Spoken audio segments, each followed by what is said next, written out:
বরাবরের মতো আজকে আরেকটি চর নিয়ে হাজির হলাম আপনাদের সামনে। আজকে যে চরটি আপনাদের দেখাবো সেটি হচ্ছে মাঝিরকান্দা। মাঝিরকান্দা চরটি পদ্মার অন্যান্য চরের মতোই। এ চরটির বয়স তেমন একটা না। এখানকার বসবাসকারী অধিবাসীদের মতে 8 থেকে 10 বছর হবে। এ চরে 150 থেকে 160টি পরিবার বসবাস করে। চরের মধ্যে বসবাসকারী অধিবাসীরা পদ্মায় মাছ ধরে, গরু ছাগল ও হাঁস মুরগি লালন পালন করে।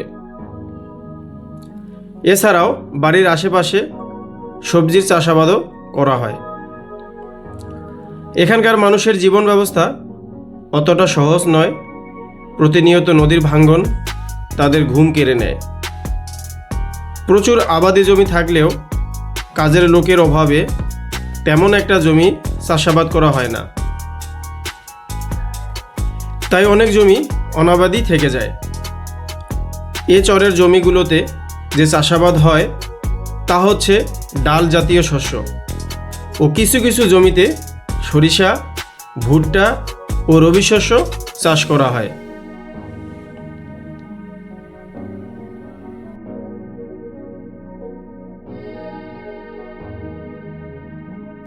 এ চরে নারী ও পুরুষের সম্মিলিত প্রচেষ্টায় তাদের আর্থিক অবস্থার উন্নতি ঘটায়। পুরুষরা পদ্মা নদীতে মাছ ধরে আর নারীরা গরু ছাগল লালন পালন করে। এখানকার প্রায় প্রত্যেকটি বাড়িতে উঠানের মধ্যে লাউ, কুমড়া, সিম ইত্যাদি চাষাবাদ করে। এখানে গরু পালন অত্যন্ত সহজ, কারণ আশপাশের মাঠে প্রচুর ঘাস থাকে যা দিয়ে গরুর খাবার মেটানো হয়। এখানকার অধিবাসীরা অন্যের জমিতে বসবাস করে। বছরে 1000 টাকা খাজনা দিয়ে এখানে বসবাস করার জন্য জমি পাওয়া যায়। তবে চাষাবাদ করার জন্য বিঘা প্রতি 3 থেকে 5000 টাকায় জমি বর্গা পাওয়া যায়। তো চলুন এবার বিস্তারিত দেখি। নৌকাতে উঠে গেলাম, আর নৌকাটি আর কিছুক্ষণের মধ্যেই ছেড়ে যাবে। আমাদের নৌকাটি এখন ছেড়ে দিল।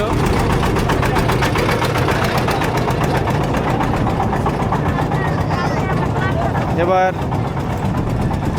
এই পদ্মা নদী দিয়েই আমরা এই চরে যাব সামনের দিকে।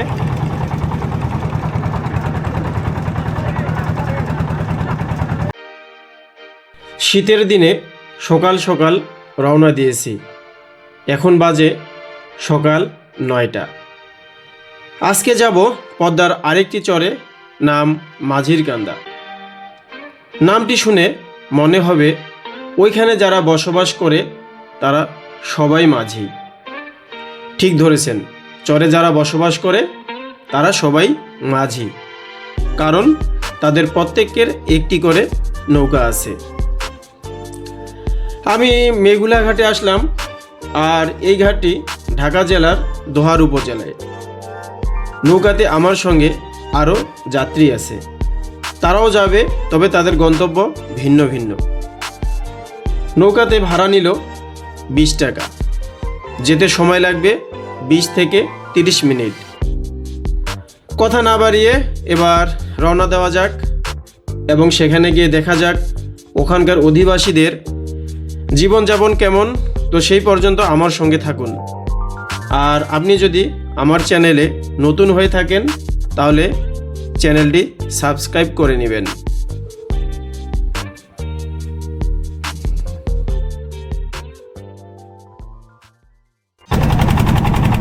আমরা এই একটা চরের খুব কিনার দিয়ে যাচ্ছি। দূরের এই চরটি দেখতে কেমন দেখে একটু দেখুন।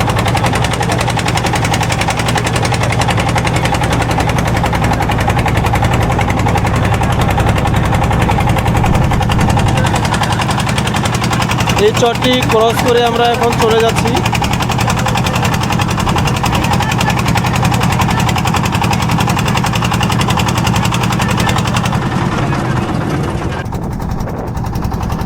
নদীর এই সৌন্দর্য চাইলেই উপভোগ করা যায়, শুধু মনের একটু ইচ্ছা শক্তি প্রয়োজন। এই সময়ে নদী ভ্রমণ করাটা সবচেয়ে নিরাপদ, কারণ এই সময়ে নদীতে স্রোত থাকে না, পানি মোটামুটি স্থির শান্ত। আর এই সময়টাতে সবচেয়ে বেশি যে জিনিসটা ভালো লাগে সেটা হচ্ছে পাশের যে দৃশ্যগুলো সেগুলো।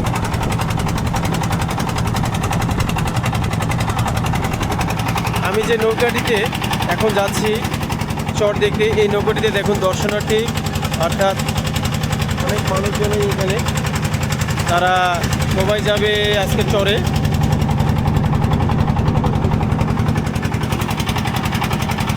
আমিও তাদের সঙ্গে যাচ্ছি আজকে।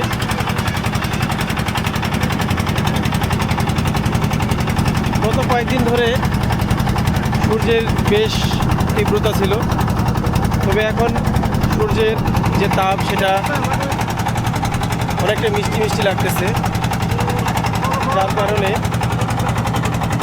আজকে সফরটা আশা করি অনেক সুন্দর হবে। তো বন্ধুরা,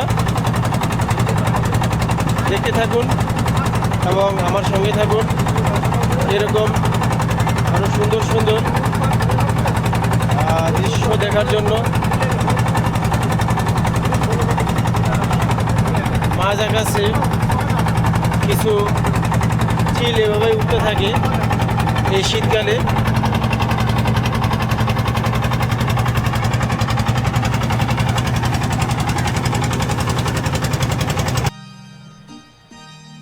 শীতের দিনের আবহাওয়াটা একটু ঠান্ডা ঠান্ডা লাগে, বিশেষ করে নদীর উপর দিয়ে গেলে। কিন্তু এ সময় নদী থাকে বেশ শান্ত, কোনো স্রোত নেই, উঁচু উঁচু ঢেউ নেই, আর পানির রঙটা একদম নীল বর্ণের। সচরাচর পদ্মা নদীর পানি একটু ঘোলা হয়, তবে শীতকালে নদীতে স্রোত না থাকায় পানি স্থির হয়ে থাকে, তাই এই সময়টাতে পানি পরিষ্কার দেখায়। দূরের ওই চরটি যে দেখতে পাচ্ছেন তা বেশি দিনের না, 2-1 বছর হবে। শুধু যে আমাদের নৌকাটি যাচ্ছে তা কিন্তু না, এই নদীতে প্রচুর মালবাহী বড় বড় নৌকা তাদের গন্তব্যের দিকে ছুটে চলে। আবার ছোট ছোট নৌকাগুলো যে দেখতে পাচ্ছেন সেগুলো মাছ ধরার নৌকা।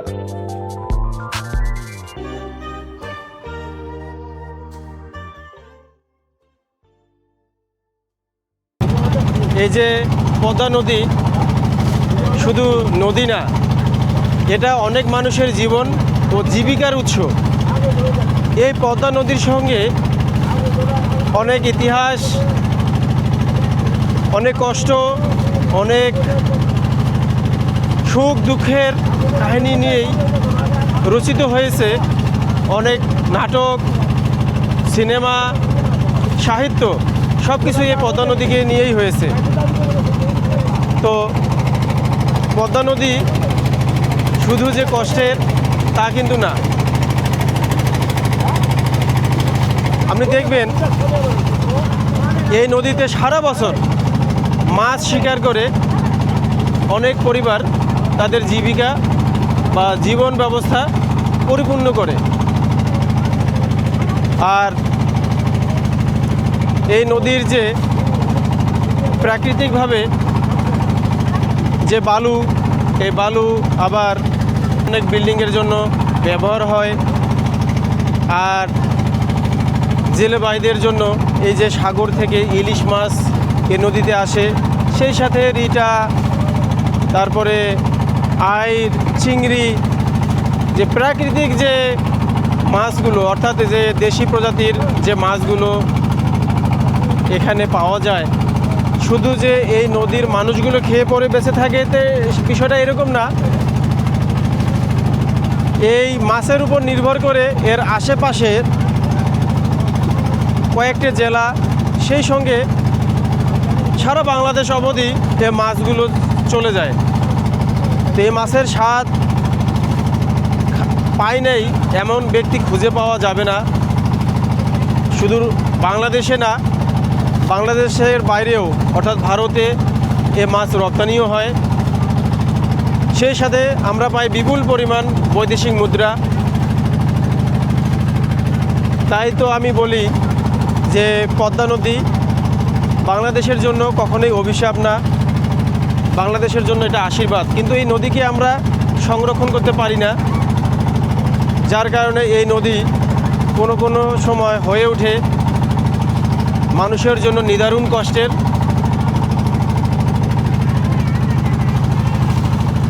দেখুন নদীর এই যে সৌন্দর্যটা কত সুন্দর।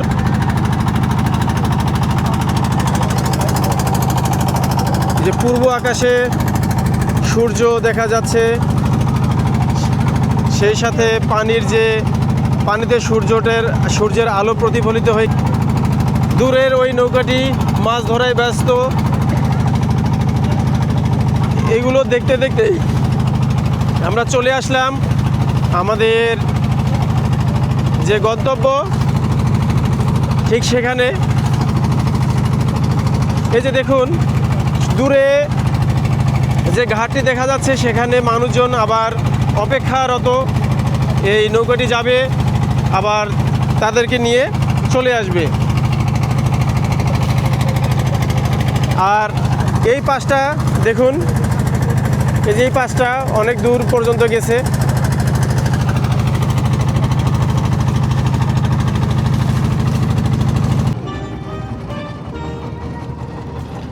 দেখতে দেখতে আমরা মাঝিরকান্দা ঘাটে এসে পৌঁছাইলাম। এখান থেকে আমরা চরে এবার যাব। আর এই যে এখানে যাত্রীরা অপেক্ষারত, এখন তারা এই নৌকাতে করে আবার মেগুলা ঘাটে যাবে। আমরা এখন নৌকা থেকে ঘাটে নামবো।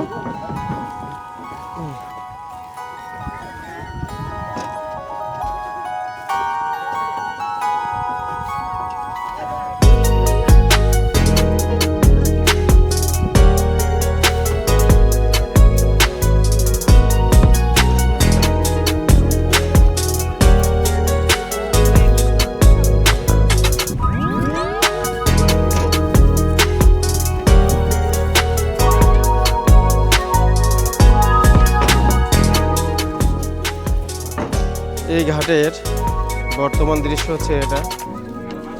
এই ঘাটটি ভেঙে ভেঙে তার এই অবস্থা হয়েছে। খুব সম্ভবত এবছরও অনেক ভাঙছে। তা এই ঘাটের পাড়গুলো দেখেই বোঝা যাচ্ছে কীরকম ভাঙছে।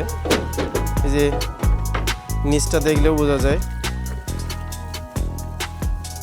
তো বন্ধুরা, এই মাঝিরকান্দা ঘাট হয়ে এখন আমরা আমাদের যে চর, সেটা হচ্ছে আকন গ্রাম, আমরা যাব।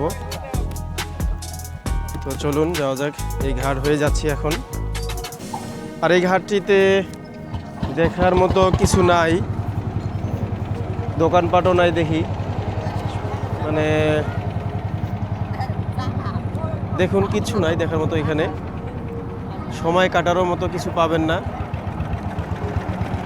শুধু দূরে ওই যে আপনার আবাদি জমি দেখা যাচ্ছে, যেখানে কলই অর্থাৎ মাসকালাই বলতাম আমরা। এই মাসকালাইয়ের আবাদ হয়েছে এই জায়গাটুকুতে। আর দূরে ওখানে কিছু কিছু গ্রাম বলা যাবে না ঠিক, একটা একটা করে পরিবার তাদের আশ্রয় নিবারণের জন্য নতুন করে চেষ্টা করতেছে। তো দেখতেই তো পাচ্ছেন, এই হলো এই চরটির অবস্থা। তো চলুন এবার আমরা সামনে যাই, গিয়ে দেখি। দেখুন আপনার এই যে জায়গাটি দেখা যাচ্ছে, এটা কিন্তু বর্ষাকালে পানিতেই নিমজ্জিত থাকে। আর এই পানিতে থাকার কারণে এটাতে কিন্তু তেমন একটা আবাদবাড়ি করতে পারে না, যার কারণে এটা এই যে গরুর ঘাসের একটা বিশাল যোগান এখান থেকে সৃষ্টি হয়। এগুলো কিন্তু গরুর ঘাস, মানে এই ঘাসগুলো গরু প্রচুর খায়। আর এখানে ফাঁকে ফাঁকে দেখা যাচ্ছে ওই যে কিছু কালাই, মানে ডাল জাতীয় উদ্ভিদ এখানে উৎপাদনের জন্য তারা চেষ্টা করতেছে। যেমন দেখুন এখানে এই গাছটিকে হয়তো বা আপনারা চিনবেন, দেখুন এই রকম ডাল জাতীয় আপনার শস্য এখানে উৎপাদনের চেষ্টা করতেছে। আর যদি এগুলো হয় তো ভালো, না হলে আবার এগুলো ওই গরুর খাবার হিসাবে ব্যবহার করা হয়। বিস্তীর্ণ এটাকে আমি জলাভূমি বলবো, কারণ এটা বর্ষাকালে পানিতে ডুবে থাকে। কিন্তু এখন এটা ওই যে আপনার কলই আবাদ করা হয়েছে, এটা সম্পূর্ণ এলাকাটাতেই। কিন্তু আপনি এখানে দেখতে পাচ্ছি না যে কোনো গরু এখানে আপনার সরিয়ে দেওয়া হয়েছে, কোনো গরু নাই। আর দূরের ওই কয়েকটা ঘর এখানে দেখা যাচ্ছে। তো আমরা আসলে এখানে আসার মূল কারণ হচ্ছে এই যে চরটাতে এই মানুষদের জীবনযাপন কীরকম আমরা সেটা আজকে তুলে ধরার চেষ্টা করব। তো সে পর্যন্ত আমার সঙ্গে থাকবেন। আর এই যে রাস্তা তৈরি হয়ে গেছে, দেখতে পাচ্ছেন বন্ধুরা, রাস্তা তৈরি হয়ে গেছে। আমরা এই রাস্তা ধরেই যাচ্ছি এখন। আর আজকের সূর্যি মামা বেশ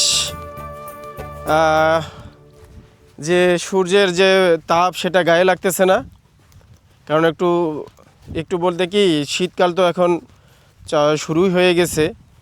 তো কুয়াশা তেমন একটা দেখতে পাচ্ছি না। সকালবেলা কুয়াশা ছিল, এখন কোনো কুয়াশা নাই। এই যে রোদটা এখন লাগতেছে শরীরের জন্য, এটা ভিটামিন ডি নিঃসন্দেহে।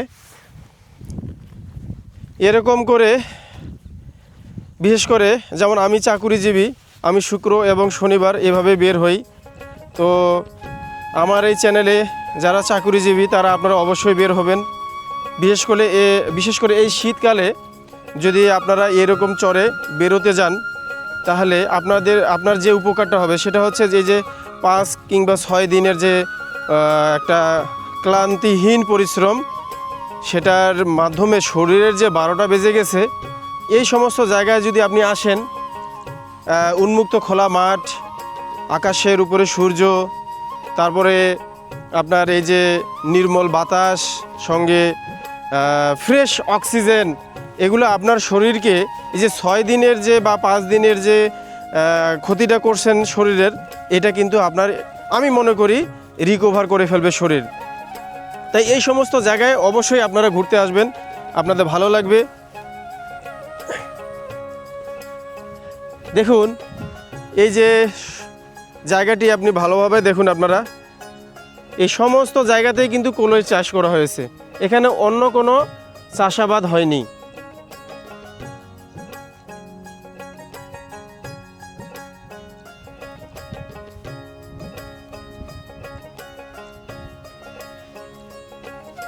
আর এই সমস্ত চরে আসলে আরেকটা জিনিস দেখতে পাওয়া যায়, হরেক রকমের পাখি, যেগুলো শহরে আপনারা দেখতেই পাবেন না, শুধু বিভিন্ন চ্যানেলে দেখতে পাবেন এই পাখিগুলো।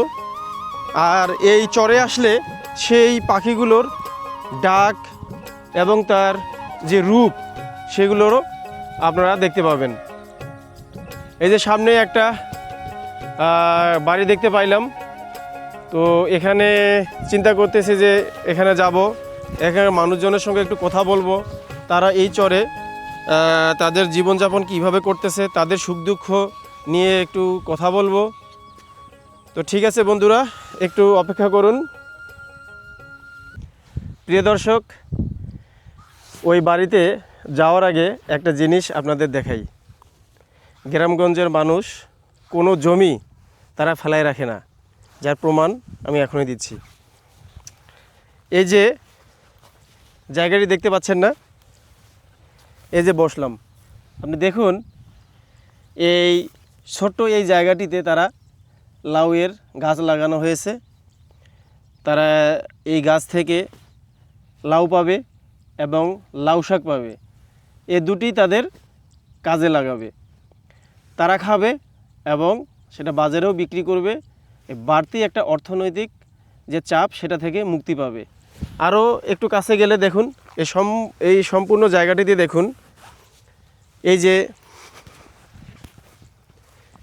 মাচাটা দেখুন। আগে মাচাটা কিন্তু আপনার সুতা দিয়ে তৈরি, এক প্রকার মোটা সুতা, এই সুতা দিয়ে কিন্তু এই মাচাটি তৈরি করছে।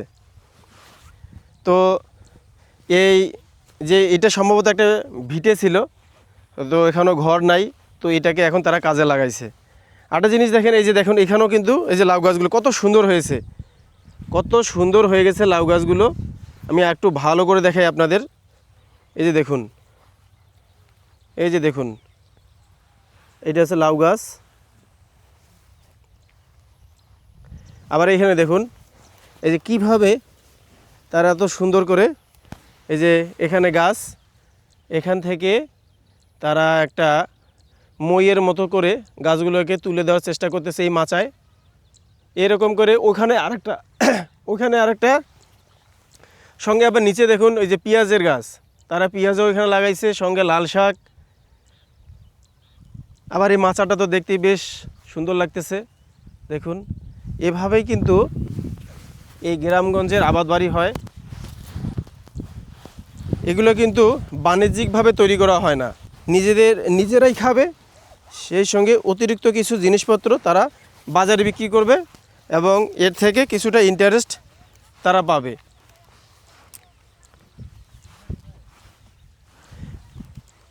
দেখুন কত সুন্দর একটা পরিবেশ সৃষ্টি করছে তারা। এই যে একটা জিনিস দেখুন, এটা হচ্ছে কুমড়ার গাছ। আর আপনারা এই যে কুমড়া দেখতে পাচ্ছেন, গাছের সঙ্গে লাগানো কুমড়া। এই যে দেখুন এখানে একটা কত বড় কুমড়া, দেখুন ভালো করে কত সুন্দর কুমড়া ফলছে। এখানে আরেকটা কুমড়া, এই যে দেখুন এখানে আরেকটা কুমড়া গাছের সঙ্গে লেগে আছে। এগুলো তো আসলে শহরে দেখা যায় না, এগুলো দেখতে গেলে আপনাকে অবশ্যই গ্রামে আসতে হবে। দেখুন এটা কিন্তু সম্পূর্ণটা কুমড়া, আর কুমড়ার কিন্তু কোনো মাচা দেওয়া হয়নি। এই জমির উপরেই কিছুটা ওই যে দিছে নলখাগড়ার গাছ নিচে বিছায়া দেওয়া হয়েছে, সে তার উপরে এই যে মিষ্টি কুমড়াগুলো ফুলতেছে। এই দেখুন এখানে একটা কত সুন্দর কচি মিষ্টি কুমড়ো, এই যে এখানে একটা ফুল দেখেন কত সুন্দর। আবার এখানে আরেকটা ছোট মিষ্টি কুমড়ো, দেখুন ছোট মিষ্টি কুমড়ো। এখানে আরেকটা, এই যে দেখা যাচ্ছে, পাতার জন্য দেখা যাচ্ছে না, কত সুন্দর এখানে লাগাইছে। এবং ফলনও মাশাআল্লাহ অনেক ফলন ফলছে। গাছের চেয়ে মনে হচ্ছে মিষ্টি কুমড়ার সংখ্যাই বেশি, মানে গাছের পাতার চেয়ে আর কি। এই যে এখানে আরেকটা অসাধারণ ফলছে। এখানে আরেকটা অনেক বড় মিষ্টি কুমড়ো, এই যে দেখুন কত বড় একটা মিষ্টি কুমড়ো। তারপর এখানে আরেকটা দেখুন কি পরিমাণ ফলছে, এই যে পাতাগুলো ভেদ করে দেখা যাচ্ছে কত সুন্দর ফলছে এই গাছে। দেখুন পাতা কিন্তু নাই, মিষ্টি কুমড়া তেমন একটা পাতা নাই, কিন্তু এখানে প্রচুর মিষ্টি কুমড়ো। এই যে দেখুন এখানে আরেকটা, এই যে কত বড়, একেবারে গর্তে ঢুকে গেছে মনে হচ্ছে এরকম। তো কেমন লাগলো বন্ধুরা? এরকম অসাধারণ কিছু দৃশ্য আজকে আপনাদের দেখানো হবে। সেই পর্যন্ত আমার সঙ্গে থাকবেন এবং ভিডিওটি স্কিপ না করে একটার পর একটা দেখবেন। আজকে অসাধারণ কিছু ভিডিও হবে আপনাদের জন্য। আমি এখন এই পরিবারে আর কি করছে সেটাও আমি আপনাদের দেখাবো।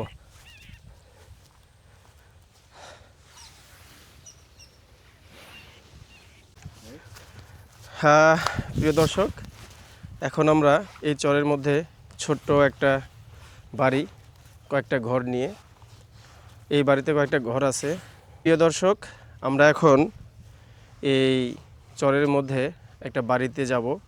তো দেখুন বাড়িতে যাওয়ার আগে এই যে তার সামনেই দেখুন একটু উঁচু জায়গা করে রাখছে, এখানে কি আবাদ বাড়ি করছে।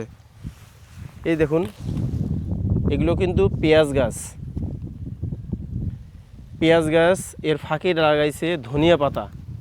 আবার ওই দিকে দেখা যাচ্ছে একটা মিষ্টি কুমড়ার গাছ।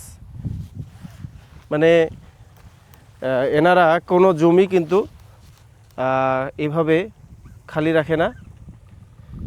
দেখুন ওই যে মিষ্টি কুমড়ার গাছ ওটা, আর এই দেখুন কলার গাছ, অনেক সুন্দর। আর এখানে দেখুন এই নিচু জায়গাটাতেই কিন্তু আপনার এই যে মিষ্টি কুমড়ার গাছ লাগানো হয়েছে, আবার মিষ্টি কুমড়াও ফুলছে। দেখুন এখানে একটা ভিতরে মিষ্টি কুমড়া দেখতেছি ওই যে। আর এই গাছের মিষ্টি কুমড়ার গাছের কিন্তু যে লতা পাতা, এটা কিন্তু আবার সবজি শাক হিসাবে খাওয়ানো হয়, মানে খায়। আর বাড়ির সামনেই এরকম গরুর রাখার ব্যবস্থা, একদম দেখুন দেশি গরু আমাকে দেখে উঠে দাঁড়ালো। সেই সঙ্গে ওই যে দুটো রাম ছাগল দেখা যাচ্ছে, অনেক সুন্দর কিউট। তো এবার আমরা এই বাড়িতে যাব, তাদের সঙ্গে কথা বলবো।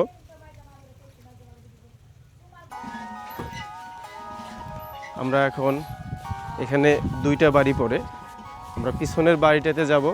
তো পিছনের বাড়িটাতে পানি খাওয়ার যাওয়ার আগেই যে মুহূর্তটা আমার কাছে ভালো লাগলো সেটা হচ্ছে এই যে দেখুন লাউয়ের একটা মাচা, সেখানে কি পরিমাণ কচি লাউ ধরছে গাছে। দেখুন এই যে একটা লাউ, এখানে আরেকটা, আবার এখানে দেখুন অসংখ্য, আরে 1 2 3 4 5 6 7 এরকম ছোট ছোট কচি কচি লাউ। এখানে আবার গোল জাতের লাউ এখানে দেখুন।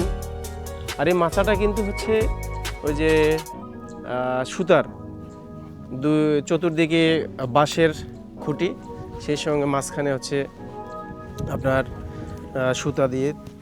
আবার এটা দেখুন এই যে যেখানে গাছটা আছে গোড়ায়, এই গাছের গোড়ায় মাটি এভাবে দিয়ে দিছে। আবার এখানে প্রতিদিন সকালে এবং বিকেলে পানি দেওয়া হয়।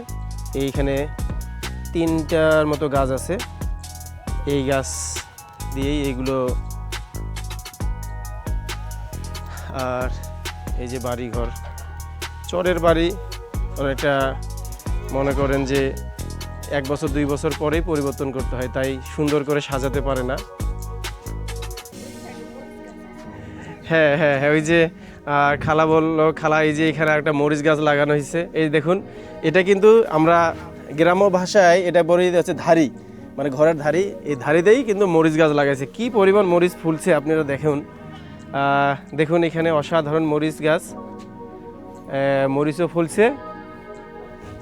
আর এই দেখুন ঘরের মধ্যেই ছাগল, অসাধারণ দৃশ্য। এগুলো আসলে দেখতে পাওয়া যায় না সচরাচর। আবার এই দেখেন এই দিকে ধারে এখানেও কত সুন্দর সুন্দর মরিচ গাছ উনি লাগাইছে, যাতে এদের আসলে মরিচ কিনতে হয় না, সবজিটাও কিনতে হয় না, নিজেরাই এই উদ্যোগী হয়ে এগুলো আবাদ বাড়ি করে। আবার এগুলো করে কি এরা ওই যে নিজেরাই খাওয়ার পরে আবার এগুলো বিক্রি করে বাড়তি একটা অর্থনৈতিক সুবিধার জন্য। এই দেখুন এখানে আবার একটা ছোট মরিচ গাছ রোপণ করছে, এটাও বড় হয়ে যাবে। তারপরে ওই যে এখানে লাউ গাছ লাগানো হয়েছে। আবার এখানে একটা মাচা আছে, হয়তো বা এখানে ও মিষ্টি কুমড়া ছিল এখানে, তো মাচাটাতে এখন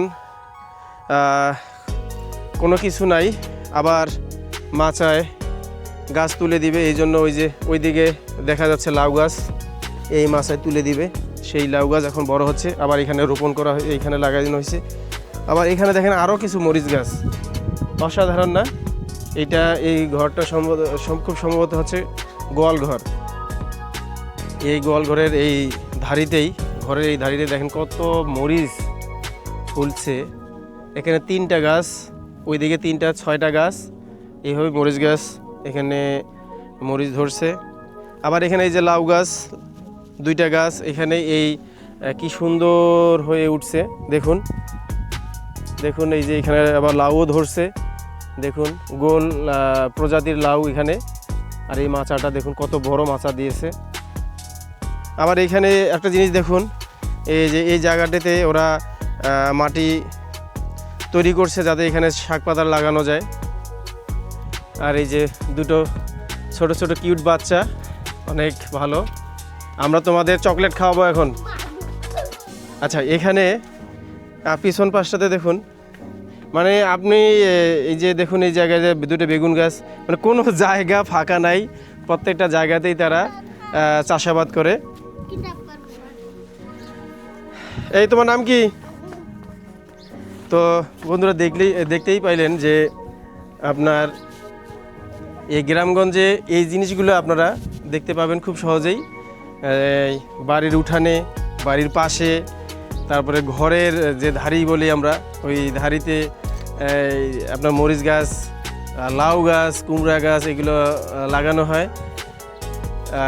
কোনো জমি আসলে এখানে ফেলানি না, প্রত্যেকটা জমি আবাদি। আর নদীর চর হওয়াতে নদীতে ওই বর্ষাকালে পানি লেগে থাকে, যার কারণে জমিগুলো হয় অনেক উর্বর। আর পর্যাপ্ত রোদ থাকে, এই রোদের কারণে প্রচুর ফল এখানে হয় গাছগুলোতে। তো এইটাই হচ্ছে গ্রামের মানুষের একটা বাড়তি ইনকাম। তো এটাতে তারা অনেক বেশি ইনভেস্ট করতে হয় না, অল্পতেই অনেক কিছু হয়ে যায়। আবার এই জিনিসগুলো দেখতে পাবেন শহরে, যেটা এই যে দেখুন বাড়ির উঠানেই বসে আছে বিড়াল কুকুর, কি মানে কি সৌহার্দ্যপূর্ণ তাদের বন্ধুত্ব। তো ঠিক আছে বন্ধুরা, চলুন এবার সামনে আরও কিছু দেখি। তো এই বাড়ির যে গৃহিণী, তার সঙ্গে কথা বলে এখন আমরা আরও একটা গ্রামের দিকে যাচ্ছি, মানে এই গ্রামেই অন্য কোনো বাড়িতে যাব। আচ্ছা, আরেকটা জিনিস আপনাদেরকে দেখাই, সেটা হচ্ছে এই যে বাড়িগুলো দেখতে পাচ্ছেন না, নিচটা কিন্তু ফাঁকা, পিলারের উপর তৈরি করা এবং নাট সহকারে, দেখুন যে নাট সহকারে। এগুলো হচ্ছে এই বাড়িগুলো এরকম করার কারণ হচ্ছে এই নদীর চর, তো এই নদী মনে করেন যে এরা এই বাড়িতে আসার হলো 2 বছর ধরে ভাঙে নেই। যখন নদী কাছাকাছি হয়ে আসবে তখন এরা কিন্তু এই ঘরগুলোকে আবার ওই যে নাট খুলে, টিন খুলে, এইগুলো বেড়াগুলো খুলে অন্যত্র নিয়ে যাবে, খুব সহজে অন্য জায়গায় গিয়ে সেট আপ করা যায়। যার কারণে বাড়িগুলো প্রত্যেকটা এরকম। দেখুন এই যে এই বাড়িটাই মনে হয় কয়েকবার নড়ানো হয়েছে এভাবেই। তো পরিবেশ অবস্থার উপর নির্ভর করে প্রযুক্তি। তো ঠিক আছে বন্ধুরা, এখন সামনের দিকে এগিয়ে যাওয়া যাক, দেখি আপনাদের আর নতুন কি কি দেখাতে পারি। সে পর্যন্ত আমার সঙ্গে থাকুন।